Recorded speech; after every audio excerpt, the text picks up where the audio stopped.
Hello and welcome to Amplify Change User Guide number 7 on developing milestones.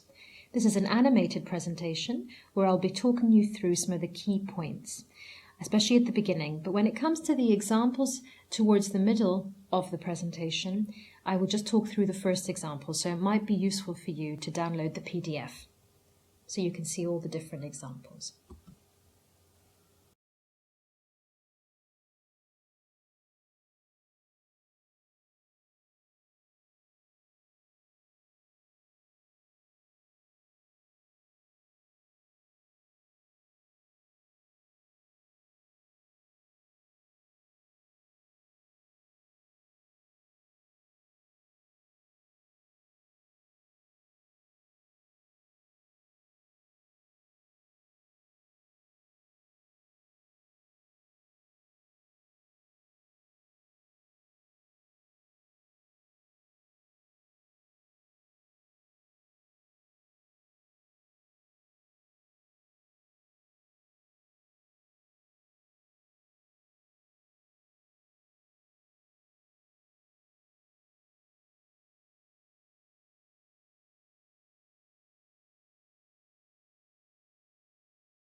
A few tips for creating milestones. Start with each indicator that you've selected and always refer back to the indicator to set your milestones. Describe what success would look like by the end of the grant. This is your final milestone. And then it's quite good to work backwards to create midpoint milestones. So what do you need to achieve at this midpoint so you can actually meet the final milestone? And focus on the major results in your project's life cycle. These are the significant checkpoints that provide meaningful status reports of your project. Now you can have a couple of milestones for each time period, but we really encourage you to select only one that's really important and no more than two, please. So in the following pages, we provide examples of milestones for Amplify Change core indicators. They're only illustrative, they're just examples. Please don't feel confined to these examples as you develop your own milestones. You can use your work plan to give an idea of activities in that reporting period, but milestones should be the results in that reporting period that you want to see, not activities, but results. So I think you're familiar with all our outcomes. They're on our theory of change, and you've probably selected 1, 2, or 3 that your project is actually going to achieve.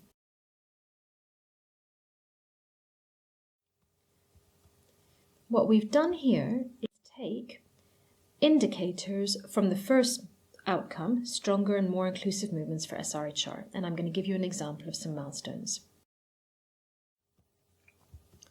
So the core indicator that I'm going to talk about is MB 1.1, and it's new evidence on SRHR generated or existing evidence synthesized, or major gaps in SRHR knowledge, attitudes, behavior synthesized. And then this evidence is used for evidence-based advocacy and policy engagement. So one milestone at 6 months is the review of existing evidence conducted and major gaps identified. And then that would lead to the final milestone at the end of the project, where you have 6 strategy documents that you've developed that address the major gaps in SRHR knowledge, attitudes, and behavior. And 20 partners use the evidence generated for advocacy and policy dialogues and engagements. So that's just one example of how you can have milestones at 6 months and at the end of the project that show you the progress towards this core indicator MB 1.1. There are some more examples here. As I say, you can download the PDF if they're relevant to you.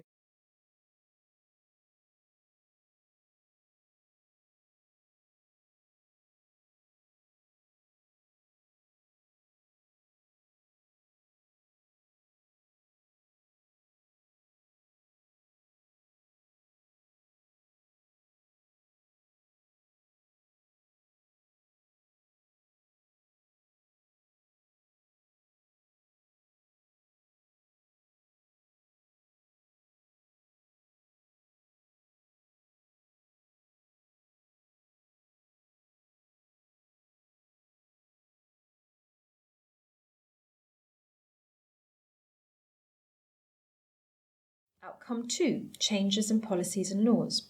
And I'm going to give you an example of a core indicator within that second outcome. So Amplified Change grantee undertakes rigorous advocacy planning for SRHR policy change. What are some milestone examples here? Well, at 6 months, you would have started the rigorous advocacy planning, and please describe what that is. And then in the final milestone, you would have created a comprehensive advocacy strategy document with partners that was informed by that planning. And you maybe would have reviewed the advocacy strategy to reflect the changing context in each of the target countries if you're working across countries, for example.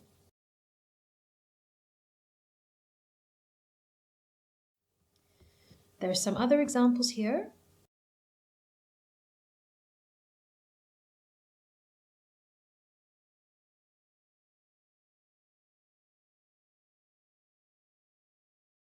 Feel free to download the PDF and look through them.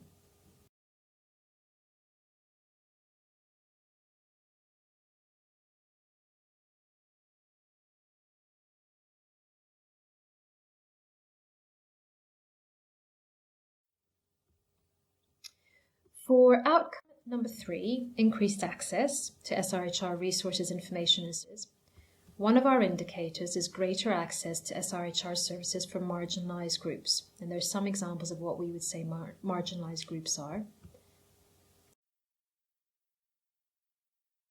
Milestones. Number 1 at 6 months is the mapping of the different types of SRHR services, information, and products available for marginalised groups. And then we've got 3 examples here, and you can choose just 2. You can either increase the number of services to 2 new ones, or you can have 3 new products available to marginalised groups, or you could maybe have 1,000 members of marginalised groups accessing SRHR services.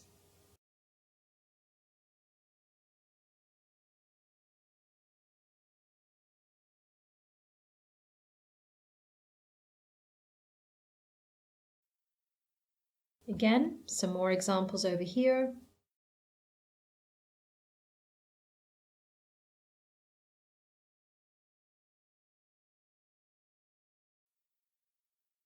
And then we move on to the 4th outcome, where the indicator I'm going to talk about is SN 1.1, increased and more public support for SRHR and less negative statements from key influencers. And again, I have the definition of key influencers here.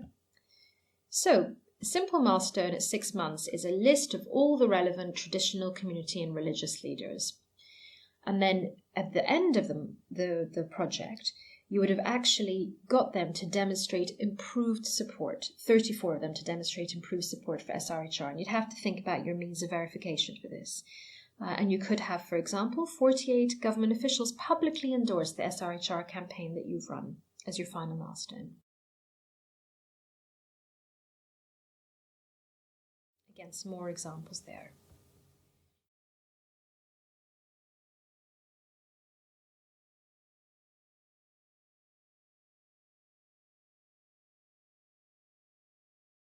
For the 5th outcome, improved awareness of SRHR, the first indicator I'm going to talk about is IA 1.1.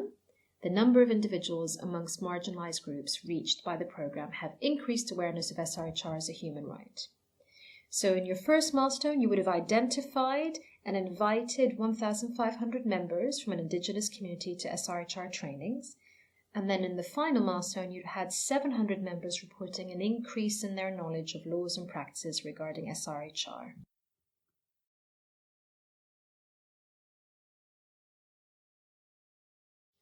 A few more examples.